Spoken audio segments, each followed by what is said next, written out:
खबर शामिल कंदासीं। नवाब शाह मां ब्यूरो चीफ तालिब हुसैन रिंद जे रिपोर्ट मुताबिक़ 3 ॾींहं कराची जे इलाइक़े जोहर मोड़ वटि दहशतगर्द पुलिस बेदर्दी सां मासूम आमिर बलोच खे गोलियूं हणी क़त्ल करण वारे अमल ख़िलाफ़ नवाब शाह प्रेस क्लब अॻियां साफ़िन जो एहतजाज।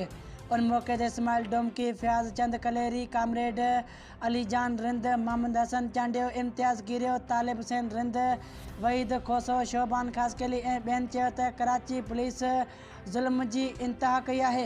बेगुनाह शहरी आमिर बलोच खे क़त्ल कयो आहे। उन्हनि चयो त आमिर बलोच 14 महीना अॻु शादी कई हुई, जंहिंखे संदसि 1 महीने जो मासूम पुटु आहे।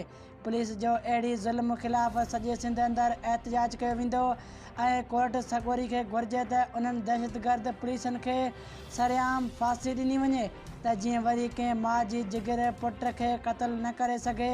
अहिड़ी ज़ुल्म जी हद SSP पाण मीडिया ते एतिराफ़ कयो आहे त पुलिस वारनि जी ग़लती आहे।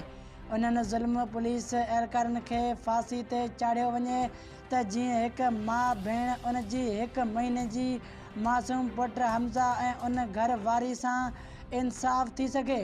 जे इंसाफ़ न थियो त सॼी सिंध अंदरि एहतजाज कयो वेंदो।